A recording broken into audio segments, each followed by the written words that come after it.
Mesdames et messieurs, où que vous soyez dans le monde, recevez mes chaleureuses salutations avec le plaisir toujours renouvelé de vous savoir connectés au groupe de presse Éducation. Selon l'UNESCO, entre 2000 et 2020, le taux d'alphabétisation des jeunes en Afrique subsaharienne est passé de 66% à 77,5% et le taux d'alphabétisation des adultes de 52,6% à 64,3%. Cet exploit, quoique modeste, est le fruit des actions combinées des États et des organisations de la société civile. Au plan continental, parmi ces organisations figure le réseau Pamoja Éducation, dont nous recevons ici la coordonnatrice régionale. Madame Carole Avandé-Rundjo, merci d'avoir accepté notre invitation. Merci, monsieur le journaliste. Comment est-ce qu'on devient coordonnatrice d'un réseau régional? Je suis devenue coordonnatrice du réseau Pamoja après un processus de sélection que le conseil d'administration a organisé en 2012 suite au départ de l'ancienne coordonnatrice qui était britannique et qui devait repartir au pays pour des raisons familiales. Donc, ce n'est pas mérite, il faut travailler. Bien sûr, ce n'est pas mérite. Quel parcours, quelles études? Le processus était assez long, mais le CA avait mis l'accent sur des propositions concrètes. Chacun des candidats devait proposer un plan stratégique sur 5 ans par rapport à sa vision de l'éducation et par rapport à la vision que chacun avait pour le réseau. Et donc, je crois que c'est ce qui a été déterminant. Et je crois que le CA ne s'est pas trompé en me choisissant parce que depuis ce temps, on a fait beaucoup de chemin et on a pu vraiment atteindre beaucoup de résultats. Ben, bravo à vous, bravo pour cette qualité que vous dégagez et qui peut rendre fiers les femmes et pourquoi pas les hommes aussi. Ben, alors, le réseau Pamoja actif dans le secteur de l'alphabétisation et de l'éducation non formelle, c'est bien cela. De quoi s'agit-il, le réseau Pamoja? Qu'est-ce qu'il faut comprendre? Originellement, effectivement, le réseau Pamoja Afrique de l'Ouest a été enregistré au Mali en 2009 et avait pour objectif principal d'œuvrer afin que les personnes qui n'ont pas eu la chance d'aller à l'école puissent jouir de leur droit à l'éducation à travers des programmes d'alphabétisation et de développement communautaire que nous avions mis en place. Mais il faut dire que depuis l'année 2021, le réseau a changé de nom et désormais nous sommes Pamoja Éducation parce qu'on s'est rendu compte qu'il faut traiter l'éducation dans sa vision holistique et de ne pas être cloisonné. Donc c'est pourquoi depuis 2021, nous avons changé de nom, nous avons changé aussi d'identité visuelle avec un nouveau logo. Et nous œuvrons essentiellement afin que toutes les populations de l'Afrique puissent vraiment jouir d'une éducation inclusive de qualité, afin que personne ne soit laissé pour compte comme le stipule l'agenda 2030. Justement, et quelles sont les activités que vous organisez pour atteindre cet objectif? Pamoja Éducation organise beaucoup d'activités, notamment des activités de plaidoyer, parce que nous sommes dans le dialogue politique, afin que les États puissent respecter les engagements qu'ils prennent, aussi bien au niveau pays qu'au niveau continental ou au niveau international. Et pour faire ce travail de plaidoyer, nous sommes conscients que nous ne pouvons pas réussir tout seuls. C'est pourquoi nous nous mettons en alliance avec d'autres organisations qui sont au niveau international, comme par exemple ICAE, qui est le Conseil international pour l'éducation des adultes, qui a un rôle consultatif au niveau des Nations Unies et qui fait le plaidoyer afin que les États puissent prendre en charge les besoins éducatifs des adultes. Parce que dans la plupart de nos États, on se focalise sur la petite enfance, l'éducation de base pour les enfants, et les adultes sont laissés pour compte. Est-ce que vous avez le sentiment aujourd'hui que les États, réellement, les dirigeants de la zone d'intervention, sont soucieux donc, de mettre l'alphabétisation des adultes au cœur de leur programme? Les États font des efforts. Il faut reconnaître qu'il y a eu beaucoup d'efforts qui ont été faits dans les différents pays. Comme vous l'avez dit en introduction, au plan global, on note une amélioration des taux d'alphabétisation dans le monde. Mais quand on revient dans notre sous-région, la plupart des pays de l'Afrique de l'Ouest ont encore des taux d'alphabétisme inférieurs à 50%. Et ça, c'est vraiment problématique. Et c'est ce qui a d'ailleurs poussé l'UNESCO à mettre en place ce qu'on a appelé l'Alliance mondiale pour l'alphabétisation. Et ça regroupe tous les pays dont les taux sont inférieurs à 50%. Malheureusement, le Bénin fait partie de ces pays et la plupart des pays de Pamoja Éducation font partie de ces pays. Et nous travaillons pour que cette tendance soit renversée. De façon concrète, quels sont les budgets que les États allouent vraiment à l'éducation des adultes? Les États allouent moins d'1% du budget de l'éducation nationale à l'éducation des adultes dans nos différents pays. Dire 1%, c'est juste pour vraiment voir le verre à moitié plein. Mais les États allouent moins de 0,2% du budget de l'éducation à l'alphabétisation. Mais qu'est-ce que vous faites dans ce sens-là? Nous continuons à discuter, faire le plaidoyer, amener les États vraiment à se rendre compte qu'ils ne peuvent pas laisser en rade cette masse critique de la population qui a aussi le droit à l'éducation. Donc, nous encourageons les États et aussi les partenaires techniques et financiers à mettre en place des programmes pour pouvoir contribuer à l'autonomisation des communautés qui n'ont pas eu la chance d'aller à l'école et aujourd'hui qui constituent vraiment des bombes à retardement en fait pour tout ce qu'on connaît aujourd'hui comme problème sécuritaire dans nos sous. Mais pour vous qui travaillez depuis longtemps dans cette dynamique, qu'est-ce qui selon vous note cette réticence? Qu'est-ce qui fait cette réticence encore des États? Pourquoi est-ce que ça ne bouge pas véritablement comme cela devrait être? Je pense que les États ont beaucoup de blocages, il y a beaucoup de contraintes qui font que parfois ils sont obligés de parer au plus pressé. Quand on fait le plaidoyer, quand on a fait des plaidoyers par exemple, on était plusieurs fois à deux doigts de signer des conventions, mais quand subitement des urgences interviennent, des urgences sécuritaires ou des urgences sanitaires, tout le regard de nos États, les regards sont détournés vers ces urgences-là et puis on dit, bon, après on revient pour régler les problèmes éducatifs, alors que c'est transversal en fait. Quand je vous écoute, c'est donc que les secteurs de l'alphabétisation et de l'éducation non formelle sont plutôt malades. C'est le parent pauvre du système éducatif, comme on le dit souvent. Ce n'est pas avec fierté qu'on le dit, mais aujourd'hui, les États doivent prendre conscience de la nécessité d'accorder plus d'importance à toutes les composantes de l'éducation. Parce que l'ODD4 ne dit pas qu'il faut se focaliser uniquement sur l'enseignement primaire. On doit prendre en compte toutes les autres composantes, aussi bien l'enseignement primaire, la petite enfance, l'enseignement secondaire, technique et professionnel et le sous-secteur de l'alphabétisation. Mais qu'est-ce que les États gagneraient justement à s'occuper de l'éducation des adultes pour vous? Quels sont les bénéfices réels de leur implication? Les États gagneraient beaucoup en s'occupant plus de l'éducation des adultes, en ce sens que lorsque vous avez des parents qui sont vraiment instruits, alphabétisés, ils sont à même de mieux suivre les enfants à l'école. Ils peuvent aussi contribuer plus efficacement au développement économique des différents pays. Ils peuvent aussi être vraiment des personnes qui sont prémunies contre les dangers des groupes terroristes, des groupes armés aujourd'hui qui recrutent, parce que c'est pas ignorance en fait que les gens qui travaillent avec ces gens-là se font enrôler.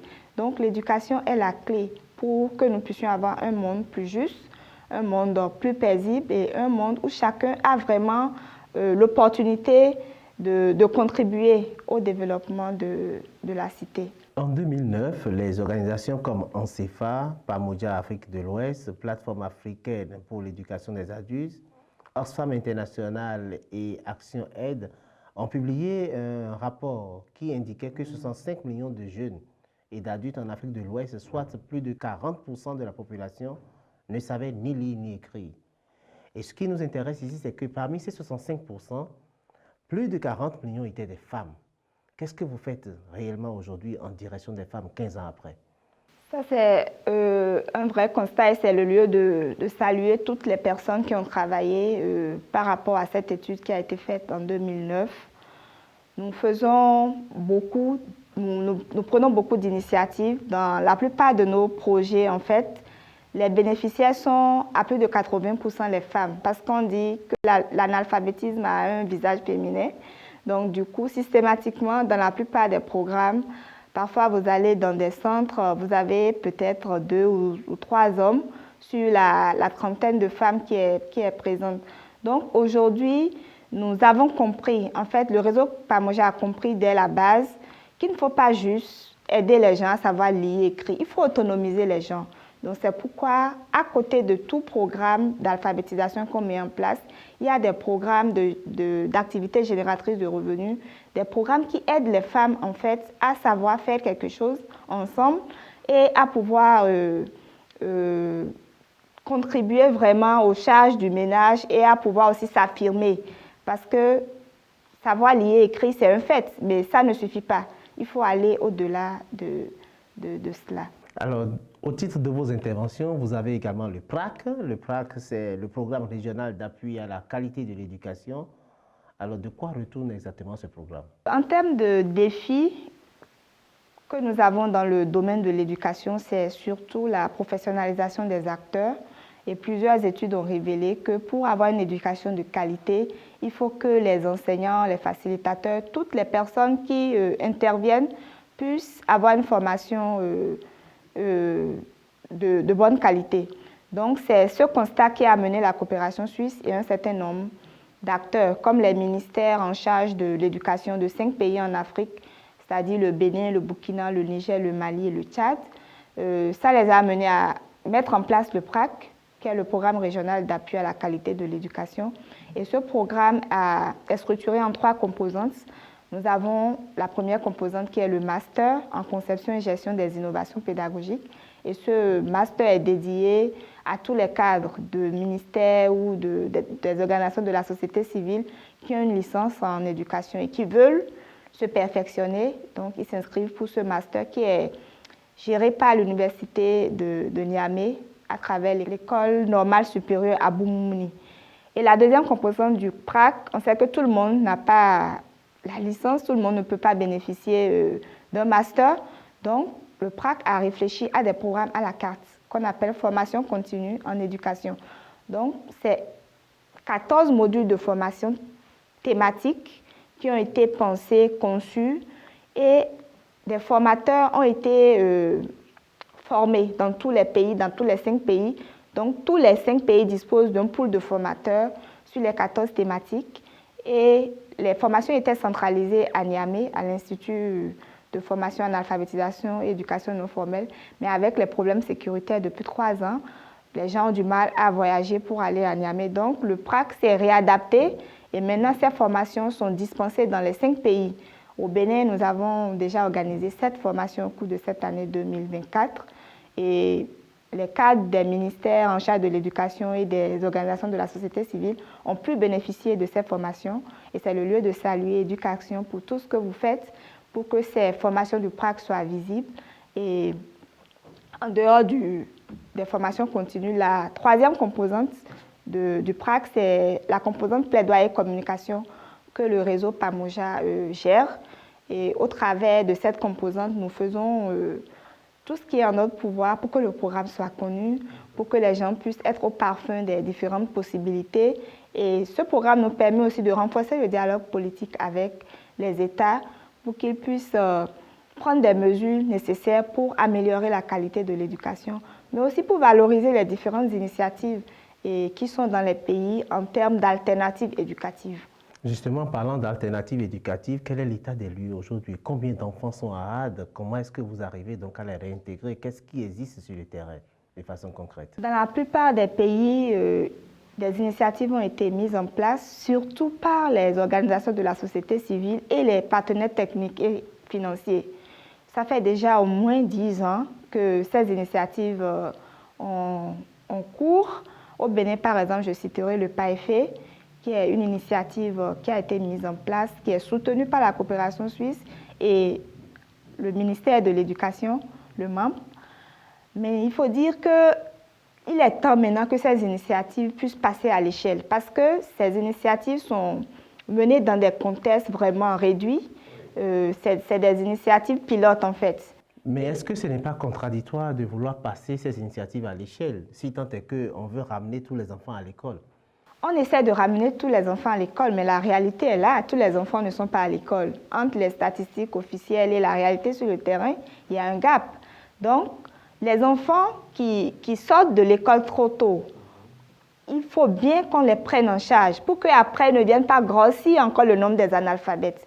Parce qu'il faut un minimum de nombre d'années d'études pour que vous ne retourniez pas dans l'analphabétisme de retour. Donc, c'est important que ces alternatives éducatives-là puissent être mises en place dans des régions qui en ont besoin. Actuellement, c'est dans le nord que le PAEFE est en train d'être mis en œuvre. Avant, c'était uniquement dans le Borgou, mais ça a été étendu à d'autres régions du septentrion. L'UNICEF aussi met le PCA en place. C'est ça. Donc, il y a une panoplie d'alternatives éducatives et nous plaidons afin que l'État puisse vraiment valoriser ces alternatives et mettre aussi les moyens qu'il faut pour pouvoir impacter le plus d'enfants possible. Mais est-ce que vous voulez que l'État construise donc des infrastructures et recrute des enseignants? Est-ce que c'est de ça qu'il s'agit? De façon concrète, qu'est-ce que l'État peut faire? Quel est votre plaidoyer, le message? Par rapport aux alternatives éducatives, il faut déjà que l'État certifie ces alternatives-là parce que ce sont des initiatives qui ont été mises en place et ça doit passer par un processus de certification au niveau des instances pédagogiques.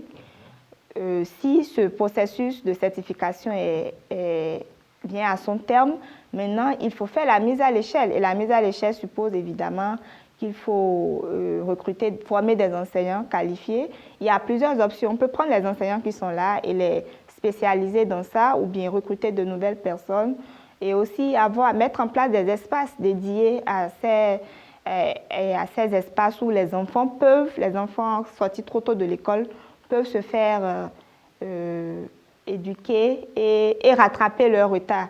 Parce qu'il faut dire que le but de ces initiatives, c'est de permettre aux enfants de retourner à l'école et certains vont continuer le processus après les 3 ou 4 ans de formation intensive et d'autres vont être orientés vers les formations professionnelles pour pouvoir apprendre un métier et continuer à gagner leur vie. En termes de statistiques, en 2016, on se rappelle que l'UNICEF, avec l'appui de l'Institut national de statistique, l'INSAE, en ce moment, avait publié un rapport dans lequel on parlait donc d'environ 1 900 000 enfants hors donc, du système éducatif. Aujourd'hui, quels sont les chiffres que nous avons?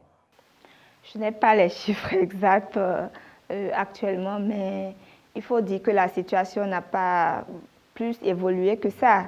La situation demeure toujours préoccupante et c'est ça qui fait d'ailleurs que le nombre de personnes analphabètes dans notre pays continue encore à augmenter. C'est un peu comme, je ne sais pas comment dire, c'est dramatique. Un serpent qui se mord la queue. Si on ne fait rien, ce combat que nous faisons pour l'atteinte de l'ODD 4, qui vise à assurer une éducation de qualité à tous, ça ne deviendra pas une réalité en fait. Or, là, maintenant, nous sommes en 2024. L'échéance, c'est 2030. Nous voulons inviter tous les acteurs à se mettre ensemble pour pouvoir travailler afin que des programmes vraiment pertinents pour nos communautés soient mis en place et que les moyens soient mis à disposition. Parce que c'est ça, en fait, la question clé. Les États ne mettent pas suffisamment de moyens dans l'éducation. Mais aujourd'hui, nous avons également une situation très aggravante, la crise sécuritaire. Comment est-ce que vous travaillez dans cette région, avec le Niger, le Burkina, et dans cette guerre de l'inconnu? Nous, en tant qu'organisation de la société civile, notre credo, c'est que nous devons tout faire pour que l'apprentissage ou l'éducation puisse continuer, même en temps de crise. Actuellement, où je vous parle, il y a une formation qui est en cours au niveau de l'IFAINF par rapport aux modules innovants, c'est-à-dire les modules d'éducation en situation d'urgence, où les pôles des différents pays sont en train d'être formés afin de revenir et dispenser ces différents modules-là pour que les enseignants, les facilitateurs puissent savoir l'attitude à adopter en situation d'urgence et les différentes stratégies à mettre en place pour que les apprenants puissent toujours continuer à apprendre. Alors, est-ce qu'avec toutes les années accumulées dans ce plaidoyer, vous avez aujourd'hui le sentiment qu'il y a de l'espoir et que nous pouvons vraiment avancer et atteindre l'ODD 4 à l'échéance 2030? Par nature, je suis optimiste, donc je dis qu'il y a de l'espoir, même s'il y a beaucoup à faire encore. Nous devons continuer à nous battre, mais à travailler ensemble. C'est pourquoi le réseau Pamoja, je ne l'ai pas dit au début, Pamoja, ça veut dire ensemble. Parce que c'est ensemble qu'on peut gagner de grands défis, en fait. Et c'est ensemble qu'on peut permettre aux populations de nos différents pays de rêver et de jouir de leur droit à l'éducation. L'éducation est un droit humain fondamental. Tous nos États le savent. Et ils savent qu'ils ont la responsabilité, en fait, de satisfaire ce droit-là. Ce ne sont pas les partenaires qui vont le faire à notre place. Les partenaires feront ce qu'ils peuvent. Mais les États africains doivent prendre conscience que c'est une question de souveraineté nationale et ils doivent mettre les moyens qu'il faut pour régler ce problème. Et donc, vous travaillez évidemment avec les acteurs locaux de la société civile. Est-ce que vous avez le sentiment que les organisations au niveau local portent véritablement le plaidoyer avec vous? Et qu'est-ce qu'on peut faire pour engager davantage la société civile locale? Oui, les organisations de la société civile font ce qu'elles peuvent pour porter le plaidoyer, mais personnellement, je trouve que nous sommes encore cloisonnés et chacun est dans son coin. Il nous faut beaucoup plus de grands ensembles, en fait. Il faut des Pamoja. Oui, c'est ça. On doit se mettre ensemble et avoir de grands ensembles de plaidoyer pour pouvoir porter un certain nombre de défis, les présenter et trouver ensemble des solutions. Chacun fait des efforts, mais ces efforts, malheureusement, ne vont pas nous amener loin si on ne se met pas. Oui, de plus en plus, on remarque que la société civile, quelquefois, devient un appendice de partis politiques ou une caisse de résonance de pouvoir. Est-ce que vous avez le sentiment que les structures sont assez courageuses pour porter le message et effectivement porter ce plaidoyer? Oui, à mon avis, avant d'être coordonnatrice du réseau Pamoja, j'ai été pendant longtemps secrétaire générale du Rénopal. Et je sais ce que vous dites. Nous avons mené des campagnes de plaidoyer ici au Bénin et parfois on recevait juste après la sortie d'un enregistrement, on vous appelle, on dit désormais donc vous êtes des opposants et tout. Ça n'a rien à voir avec l'opposition, mais nous attirons juste l'attention sur les faits et nous voulons encourager nos États à ne pas laisser de côté la question de l'éducation parce qu'elle est centrale et transversale à tous les domaines. Donc pour moi, les organisations de la société civile doivent faire preuve de beaucoup de courage et ne pas se décourager. Nous constatons malheureusement que l'espace civil se réduit de plus en plus.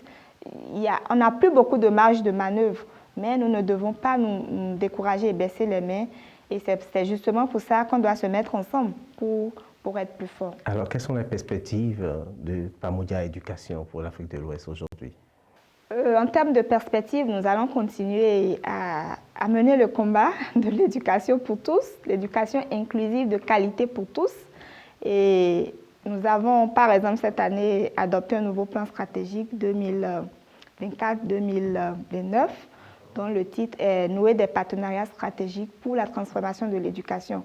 Donc, au travers de ce plan stratégique, nous allons continuer à travailler avec nos partenaires de l'heure, mais aussi trouver de nouveaux partenaires afin que nous puissions embrasser d'autres secteurs tels que l'éducation à la paix et pouvoir contribuer aussi dans ce domaine afin que les enfants très tôt soient sensibilisés au vivre ensemble et aussi à la question de la tolérance. Parce que quand on voit aujourd'hui ce qui se passe dans le monde, c'est affreux. Tous les soirs, quand moi je regarde les informations par rapport à ce qui se passe au Liban, en Israël, en Ukraine, franchement, ça fait peur. Ça fait peur. Et c'est déjà aussi à nos portes, puisque vous avez fondamentalement cette guerre avec l'extrémisme violent qui est dans nos murs. Mais quand vous parlez de transformation de l'éducation, qu'est-ce que vous voulez transformer dans l'éducation? On a surtout le sentiment que nos programmes sont toujours des copier-coller. Qu'est-ce qui doit changer dans notre éducation? En termes de transformation de l'éducation, il y a plusieurs niveaux. Il y a d'abord le niveau des curricula, comme vous venez de le dire. Je crois qu'au Bénin, il y a un travail qui est en train d'être fait actuellement pour l'actualisation des programmes d'enseignement et tout, je pense que ces programmes qui vont sortir vont vraiment refléter les besoins de nos communautés, les besoins éducatifs dont les enfants, qui sont nécessaires aux enfants.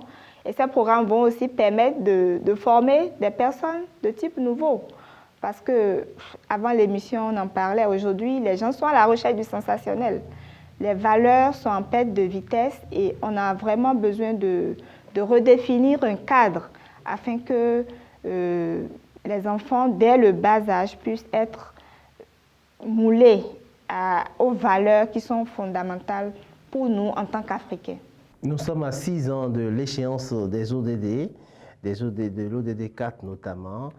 Quel est votre message à l'endroit des différentes composantes pour que, effectivement, à terme, nous soyons au rendez-vous?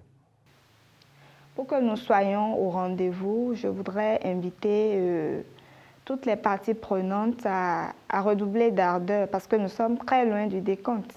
Nous sommes loin du décompte. C'est-à-dire, nous sommes à quel pourcentage? Je pourrais avancer des chiffres, mais l'année prochaine, je crois qu'il y a un bilan à mi-parcours par rapport à l'ODD 4. Et là, on sera beaucoup plus édifié par rapport au gap qui reste à franchir avant 2030. Mais je voudrais demander surtout aux États, encore une fois, à prioriser l'éducation en investissant un peu plus dans l'éducation. Les études ont été faites et il est dit que si les États investissaient 20% du PIB dans l'éducation, les problèmes seraient réglés. Mais combien d'États approchent ce seuil-là? Donc nous encourageons les États à faire de l'éducation leur priorité afin que tous les autres problèmes qui sont autour puissent être réglés. Parce que si la question d'éducation est réglée, ça a un impact sur la santé, ça a un impact sur l'économie, ça a un impact sur toutes les autres composantes. L'éducation est transversale, vous l'avez dit. Absolument, oui. Donc voilà, est-ce que vous avez un mot pour clôturer cet entretien? Nous sommes presque à la fin. Pour terminer cet entretien, j'aimerais vous remercier pour l'opportunité et dire merci aussi à tous nos partenaires qui croient au travail que nous faisons depuis toutes ces années. Je voudrais particulièrement remercier la coopération allemande pour l'éducation des adultes, DVV International, qui est un partenaire du réseau depuis sa naissance en 2009 et qui continue à nous soutenir. Je voudrais aussi remercier la coopération suisse qui nous soutient depuis 2014 au travers de plusieurs programmes et petits projets. Et je voudrais aussi dire merci à tous les ministères en charge de l'éducation avec qui nous travaillons, même si parfois le temps monte, c'est toujours pour la bonne cause et nous continuerons à travailler ensemble afin que le droit à l'éducation pour tous puisse devenir une réalité en Afrique. Merci. Vous l'avez compris, nous sommes à la fin de cet entretien où nous avons donc reçu Madame Carole Avandé-Rundio. Elle est coordonnatrice régionale du réseau Pamoja Éducation. Avec elle, nous avons fait le tour donc, des questions d'alphabétisation, de la mise en œuvre du PRAC, le programme régional d'appui à la qualité de l'éducation. Et comme elle a dit, restez connectés, travaillez avec beaucoup d'ardeur parce que l'échéance est là et le gap est énorme. Il faut donc que les dirigeants, les États et les organisations de la société civile puissent davantage s'engager pour que l'éducation de qualité, le droit à l'éducation pour tous soit vraiment une réalité. Pour l'heure, moi, je vous remercie. Merci d'avoir été là avec nous.